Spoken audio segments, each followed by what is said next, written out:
Good afternoon, class. Today we will study a concept that, when fully embraced, might allow each and every one of us to bypass the current economic recession and mortgage crisis occurring right here in America. Please repeat after me. Perjury is not only permissible, but profitable. That's correct. Those that have embraced this concept have managed to rise above the current financial crisis and even purchase homes well beyond their means. Now, in order to grasp this concept fully, we will begin with a lesson in biology. Now, who can tell me the definition of the word platonic? Yes. Solely spiritual, not sensual. Very good, Megan. Platonic means solely spiritual, not sensual. Now, class, imagine this. A man and a woman declare themselves to be solely a platonic couple in a court of law, and both persons have taken a pledge under oath to tell the whole truth and nothing but the truth. What possible ways could this man and woman prove that they were merely a platonic couple? I know. A doctor examines the man and proves he has no penis. Good thinking, Jamie. But the man is never examined by a doctor and does not declare himself to be penis-free. In fact, he is quite proud of his 100% Yoruba penis and even declares so in court. Any other ideas? Yes. What if the doctor examines the woman and her hymen is proven to be intact? That's some good thinking. But the woman is never examined, and there's no claim of her hymen being intact. This is impossible. It's impossible to prove a platonic relationship in a court of law without a doctor. Okay, well, let's see how some University of Iowa law students answered the same question.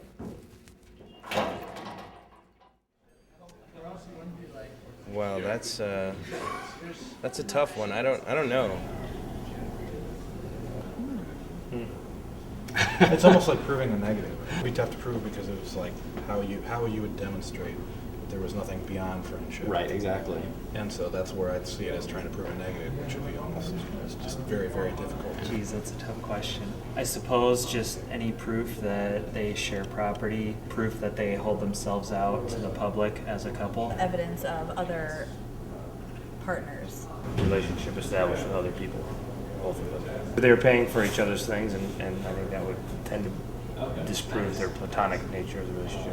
I don't know how long they've known each other, what sort of things they've done together. Have witnesses come in and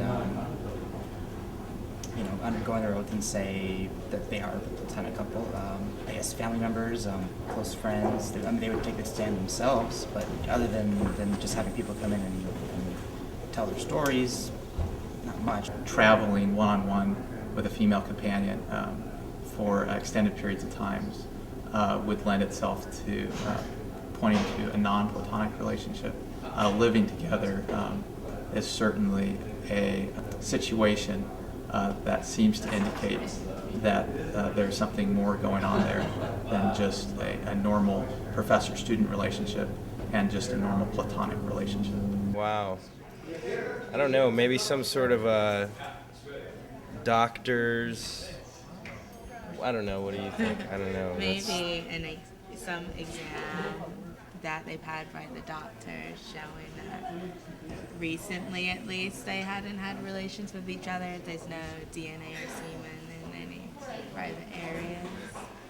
Yeah, but that really wouldn't prove much, I don't think, because you could bring that document from a week ago, right? And who knows what happened in the last week. So,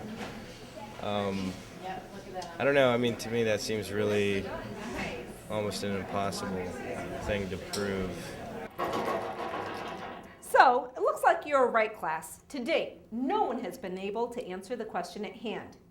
However, in this case, Judge T.K. of Johnson's County Courthouse declared the couple to be merely platonic business partners, nothing more, even though the man and woman's own witnesses claimed them to be much more. Judge T.K. mocked this case's petitioner for referring to the man and woman as boyfriend and girlfriend. So, in court, under oath, you can flat out lie your ass off But be very careful about what you imply. Brazen liars are far more believable than hesitant truth tellers.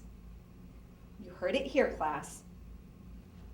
Now, let's go back to the concept at hand. Perjury is not only permissible, but profitable. Let's hone in on this point by wrapping up with the fact that the man and woman in this case delivered an 8.5-pound baby in their home just 7 months after Judge TK had stated they had no sexual relationship.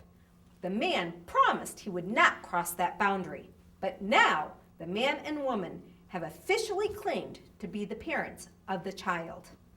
Did anyone report them?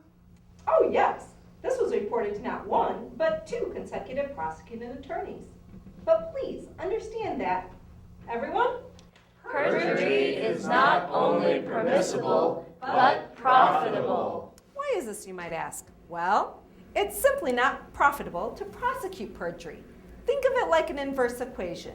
If it's not profitable to prosecute perjury, then it must be that Perjury is not only permissible, but profitable.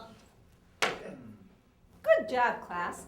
This is just one of the many lies told in case CDD MO 12783, Olani versus Olani out of Iowa City, Iowa. For homework, I'm assigning you each to read one of the 7 pages of... Wait a minute. A penis with eyes? Turkey bones? My name is Lori Christine, author of Poems of Love and Rage. My experience in the civil courts of America is best compared to being the only sober person at a party among a room full of drunks. I thought my divorce would be cut and dry, but I could not have been more wrong.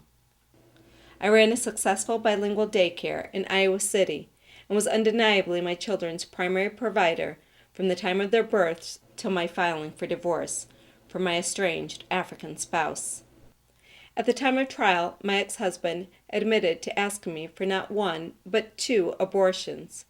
He admitted to leaving our family at the 3-year mark of our marriage and living many states away with 2 other women. Police reports confirmed that he threw one of these women from his porch.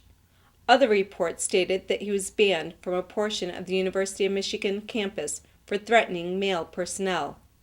Yet, even his eventual arrest at the United States Capitol for an apparent suicide bomber hoax, post 9/11, would not be held against him. Judge Thomas Kaler awarded him primary custody of our children. Physical characteristics were stated as a reason for awarding him custody. In my case, the judge's irrational idea of ethnic identity trumped all else.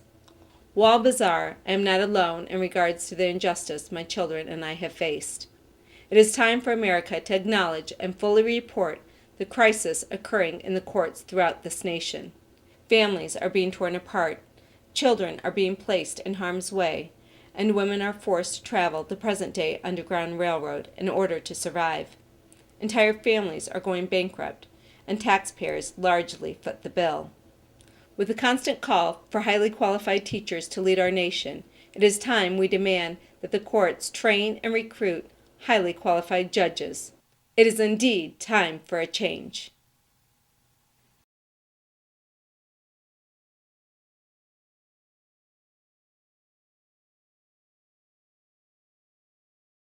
Basically, the judge came out and said that he awarded primary custody to them, and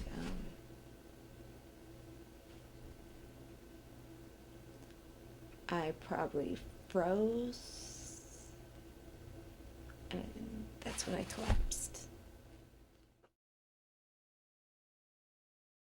That's why I want to do this. I don't want anybody to ever go through that.